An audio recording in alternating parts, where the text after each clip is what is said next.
दोस्तों, एक महिला एसपी के पास एक ही गांव से बहुत ज्यादा शिकायत पत्र आ रहे थे।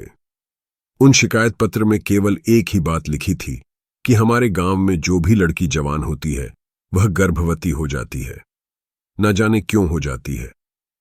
न तो हमारी उस लड़की का किसी के साथ अफेयर चल रहा है, न वह शादीशुदा है। कोई भी हमारे घर आता जाता भी नहीं है, लेकिन न जाने क्यों लड़क गर्भवती हो रही है। यह पत्र पढ़कर महिला एसपी अचंभे में पड़ जाती है कि आंख ऐसा कैसे हो सकता है। जाहिर सी बात है, जब कोई लड़की किसी व्यक्ति से बोलती तक नहीं है, वह अनमैरिड भी है, फिर वह गर्भवती कैसे हो जाती है। इस पर सोच विचार करके मैडम बहुत बड़ा एक्शन लेती है। मैडम उसी गांव में जाकर इस मामले की इंक्वायरी करती है कि आखिर लड़कियां कैसे गर्भवती हो रही हैं। दोस्तों, क्या हकीकत थी, इसके पीछे क्या राज था, मैडम कैसे इस मामले से पर्दा हटाती है। आइए जानते हैं पूरी कहानी की सच्चाई इस वीडियो में। लेकिन वीडियो में आगे बढ़ने से पहले आप सभी से निवेदन है कि आप वीडियो को एक लाइक कर दीजिए और हमारे चैनल को सब्सक्राइब करें। यह कहानी मध्य प्रदेश की है। मध्य प्रदेश में एक थाना पड़ता है, हीमपुर। थाना में एक छोटा सा गांव है, हरिदासपुर, जो कि छोटा सा गांव है।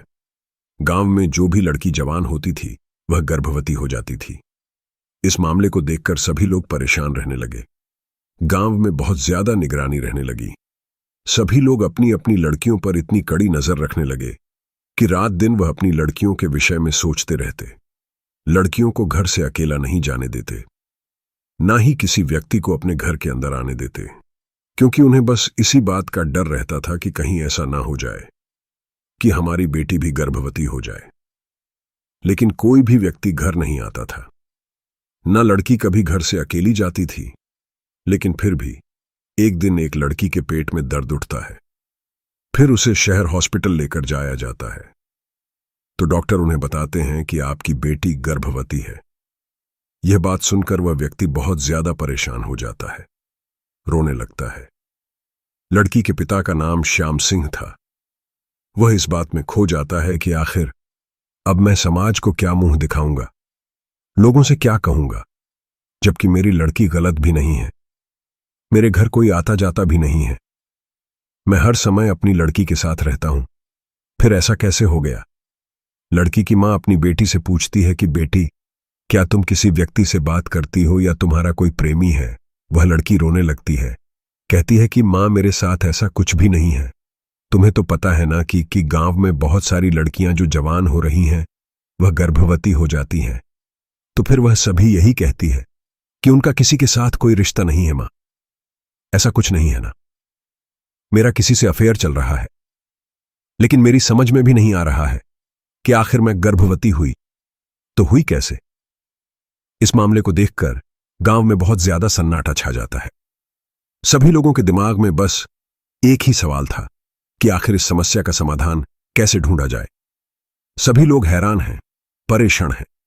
शाम को 8 बजने से पहले ही सभी अपने घरों के दरवाजे बंद कर लेते, अपनी लड़की का कड़ा पहरा देने लगते।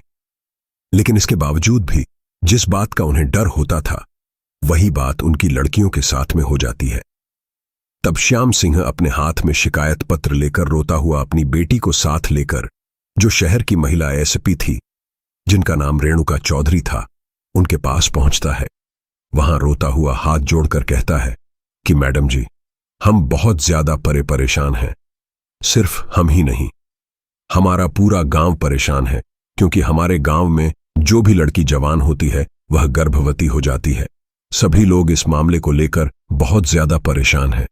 सभी लोग अपनी लड़कियों पर कड़ा पहरा रखते हैं, कड़ी नजर रखते हैं, कभी अकेले घर से बाहर नहीं जाने देते। जब लड़कियां सोती हैं तो हम इधर उधर चरपा डालकर सोते हैं, लेकिन फिर भी न जाने हमारी लड़कियां क्यों गर्भवती हो जाती है। यह बात सुनकर महिला एसपी बहुत ज्यादा हैरत में पड़ जाती है। एक बार को तो उन्हें हंसी भी आ जाती है, लेकिन फिर एक बार उन्हें गुस्सा भी आता है। वह कहने लगती है कि क्या तुम पागल हो गए हो। भला कोई भी लड़की बिना किसी रिलेशन के गर्भवती कैसे हो सकती है। तुम बेवकूफी वाली बातें कर रहे हो। जरूर तुम्हारी लड़की का किसी के साथ अफेयर चल रहा होगा। श्याम सिंह मैडम के आगे हाथ जोड़ लेता है, कहता है कि मैडम जी, इसमें सिर्फ मेरी ही बेटी नहीं है, इस मामले में गांव की ना जाने कितनी लड़कियां ऐसी हैं जो जवानी में कदम रखती हैं तो खुद ही गर्भवती हो जाती है। यह बात बिल्कुल सत्य है। मेरी अकेली बेटी नहीं है। गांव में 151 ऐसे केस हो गए हैं जो बिना शादी के लड़कियां गर्भवती हैं। यह बात जब महिला एएसपी सुनती है तो वह भी बहुत ज्यादा परेशान हो जाती है, सोचने पर मजबूर हो जाती है कि आखिर ऐसा कैसे हो सकता है। तो वह नजदीकी थाने में फोन करती है। थाने के एसएचओ से कहती है कि तुम हरिदासपुर में जाकर इस मामले की इंक्वायरी करो, वहां से जानकारी जुटाओ कि आखिर जो लड़कियां गर्भवती हो रही हैं उनका कोई प्रेमी तो नहीं है, किसी से उनका रिलेशन तो नहीं है। तो एसएचओ साहब पुलिस बल के साथ गांव में जाते हैं, इंक्वायरी करते हैं तो सभी लोग इकट्ठा हो जाते हैं। पुलिस के सामने अपने दुखड़े सुनाने लगते हैं। कहते हैं कि साहब, अगर एक बेटी की बात हो तो हम मान भी लेते कि हां, हमारी बेटी ही गलत हो सकती है, लेकिन हमारी जो भी लड़की जवान होती है तो उसके पेट में दर्द होता है, हम उसे हॉस्पिटल ले जाते हैं, उसका चेकअप कराते हैं, तो फिर वह गर्भवती निकलती है। अगर एक ही बात होती तो मान लेते, लेकिन सभी लड़कियों का अफेयर कैसे हो सकता है। फिर हम इतनी निगरानी भी रखते हैं, दिन रात नजर रखते हैं, कभी घर से बाहर अकेले नहीं जाने देते। जब रात को सोते हैं तो उन्हें चारों ओर से घेर कर सोते हैं, कोई हमारे घर आता जाता भी नहीं है। इसी चक्कर में हमारे गांव में ऐसा एक माहौल बन गया है कि हम ना तो किसी के घर जाते हैं और ना किसी को अपने घर बुलाते हैं। सिर्फ इसी वजह से यही डर रहता है। पुलिस वाले यह बात सुनकर हैरान हो जाते हैं। फिर पुलिस लौटकर चली जाती है। फिर एसपी रेणुका चौधरी से पुलिस वाले कहते हैं कि मैडम जी, हम भी इस मामले को देखकर हैरान हैं। गांव के सभी लोग इकट्ठा होकर हमारे पास आए थे। उन्होंने कहा था कि हम अपनी लड़कियों पर बहुत ज्यादा पाबंदी रखते हैं, हमारी लड़कियों का किसी के साथ अफेयर भी नहीं है। उस गांव में सिर्फ 1 या 2 नहीं, बल्कि 15 लड़कियां ऐसी हैं जो जवानी में कदम रखती हैं तो गर्भवती हो जाती है। यह बात सुनकर मैडम का भी दिमाग काम करना बंद कर देता है कि आखिर ऐसा कैसे हो सकता है। तब मैडम विचार करती है कि जरूर कुछ तो बात होगी, या तो लड़कियों का इस बात को छुपा रही हैं, या फिर जरूर इनका किसी के साथ अफेयर होगा, हो सकता है मामला कुछ और ही हो। फिर मैडम कहती हैं कि ठीक है, अगर तुम्हारे बस की बात नहीं है तो मैं स्वयं इस बारे में जानकारी जुटा लूंगी कि आखिर इस गांव की लड़कियों के साथ ऐसा क्या हो रहा है। फिर एसपी रेणुका चौधरी अपना वेशभूषा बदलती है, कंधे पर एक झोला टांग लेती है, ऐसे कपड़े पहनती है जैसे कि कोई मांगने वाली हो। फिर उसी गांव के अंदर पहुंच जाती है। पूरे दिन इधर उधर घूमती रहती है। जैसे ही शाम होती है तो उसी व्यक्ति के द्वार पर पहुंच जाती है जो व्यक्ति उनके पास शिकायत पत्र लेकर आया था। श्याम सिंह के घर पहुंचती है। फिर वह भिन्न यानी कि एसपी रेणुका चौधरी कहती है कि भैया, हमें रात हो गई है, ज्यादा टाइम हो गया है, हम अपने घर नहीं पहुंच पाएंगे, इसीलिए आज रात आप अपने घर में हमें ठहरने के लिए थोड़ी जगह दे दीजिए। तब श्याम सिंह कहता है कि चलो कोई बात नहीं, तुम तो महिला हो, अगर कोई पुरुष होता तो मैं हरगिज अपने घर में नहीं रुकने देता। तब वह कहती है कि कोई बात नहीं, हम तो आपकी बेटी के समान हैं, तो फिर हमसे आपको क्या डर है श्याम सिंह। उस भिकांड के लिए अपने घर में एक जगह पर चारपाई डाल देता है। कहता है कि आप इस पर सो जाइए, आपको जो भी खाना है मैं आपको यहीं लाकर दे दूंगा। अब श्याम सिंह उस महिला के लिए खाना लेकर आता है। वह खाना खाती है। खाने के बाद वह गेट के पास ही उस चारपाई पर लेट जाती है। श्याम सिंह अपनी लड़कियों को लेकर घर के अंदर जाकर लेट जाता है।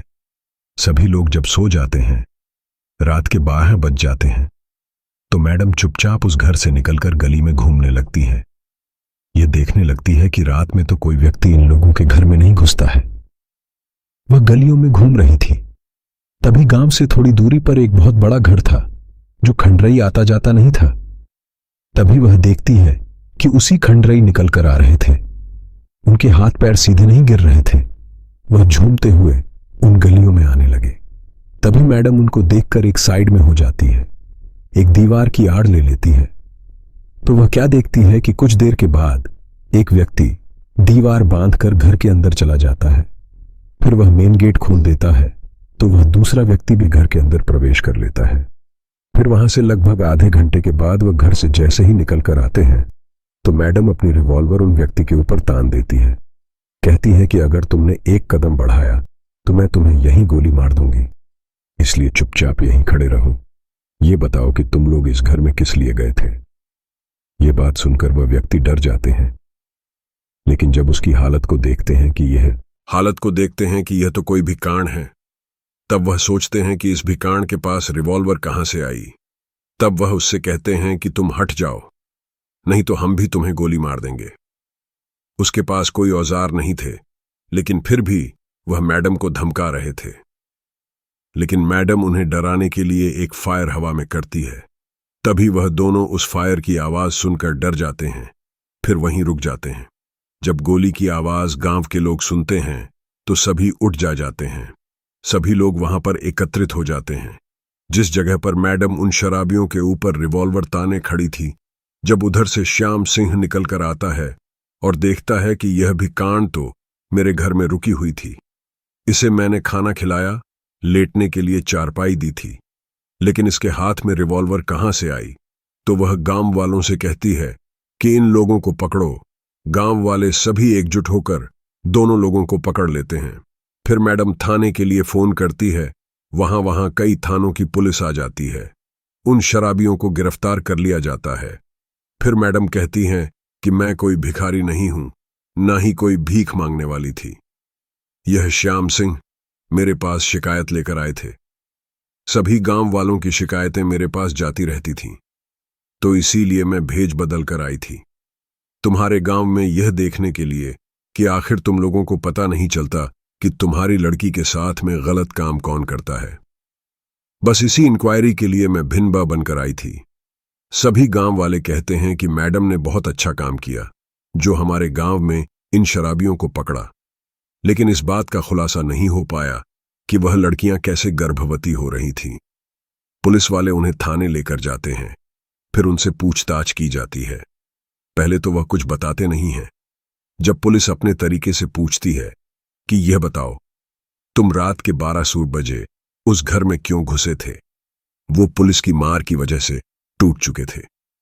रोते हुए गिड़गिड़ा हुए कहते हैं कि मैडम जी, हम बस यही काम करते हैं, दारू पीकर आते हैं, फिर लोगों के घर में घुस जाते हैं। जिसकी भी जवान लड़की हम दिन में देखते हैं, रात में उसके घर में घुस जाते हैं। वह लोग अपने बीच में लड़की को सुलाते हैं। फिर भी हम उस लड़की के मुंह पर और उन सभी के मुंह पर एक ऐसा स्प्रे मार देते हैं कि यह लोग गहरी नींद में सो जाते हैं। उन्हें पता भी नहीं चलता, उस लड़की को भी नहीं पता चलता। फिर हम उस लड़की को उनके बीच से उठाकर दूसरी जगह कर लेते हैं, उसके साथ में गलत काम करते हैं। फिर लड़की को उसी जगह पर लेटा कर हम घर से बाहर निकल जाते हैं। हमारा यही रोज का काम बन गया है। आज इस घर में तो कल उस घर में, इस प्रकार से ये लड़कियां गर्भवती हो जाती हैं। ये बात जब महिला एसपी सुनती है तो फिर उनके तोते उड़ जाते हैं। सोचने लगती है कि ये लोग पूरे गांव की लड़कियों के साथ में ऐसा कर चुके हैं, किसी को भी नहीं पता है, किसी को भनक तक नहीं है इनके बारे में। अब वह बहुत ज्यादा टेंशन में पड़ जाती है। फिर श्याम सिंह को बुलाती है, कहती है कि तुम तो यह कह रहे थे कि हमारी लड़की के साथ किसी व्यक्ति ने कुछ भी नहीं किया है। इनसे पूछो, ये तुम्हारी लड़की के साथ गलत काम किए थे। वह सारी बात को स्वीकार कर लेते हैं। फिर मैडम उनके खिलाफ कई धाराओं में मुकदमा दायर करती है। 376 और भी जो होता है, उन सभी धाराओं में मुकदमा दायर करके उन्हें जेल भेज देती है। इस प्रकार से मैडम ने उन गांव वालों की सारी समस्याओं का समाधान किया। अब गांव वालों को इस बारे में पता चलता है तो वह बड़े ही खुश होते हैं और मैडम की बहुत तारीफ करते हैं। मैडम भी इस बात से निश्चिंत हो जाती है कि ऐसा तो नहीं हो सकता था। तो साथियों, मैडम ने इस प्रकार से एक भी कांड का भेज बनाकर रात में गांव के बाहर रुककर गांव की समस्या का समाधान किया। आप क्या कहना चाहते हैं एसपी रेणुका चौधरी के बारे में? आप क्या कहना चाहते हो उन दोनों शराबी व्यक्तियों के बारे में? आपकी जो भी राय है कमेंट करके अवश्य बताइए। अगर कहानी आपको जरा भी पसंद आई हो तो हमारे चैनल को जरूर सब्सक्राइब कर ले